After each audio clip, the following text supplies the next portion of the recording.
Merhaba arkadaşlar, yeni bir haberle karşınızdayız.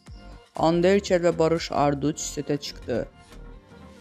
Hande Erçel uzun süre sonra ekranlara dönmeye hazırlanıyor. Müjdeli haberi sosyal medya hesabı üzerinden paylaşan güzel oyuncu, rol arkadaşı Barış Arduç ile sete çıktı.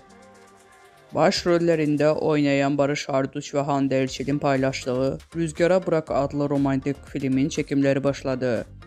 İstanbul'da başlayan çekimler Urla, Çeşme ve Alaçatı'da devam edecek. Barış Arduç ve Hande Erçel başrollerini paylaştıkları Rüzgara Bırak filmin çekimlerinin ilk görüntüleri yayınlandı. Oyuncuların birlikte pozları "Biz sete çıktık, ilk ve en tatlı kareleri sizlerle paylaşmak istedik" notunu bıraktı. Bizden bu kadar arkadaşlar. Videoların devamını gelmesini istiyorsanız da kanalımıza abone olmayı unutmayalım. Hoşça kalın.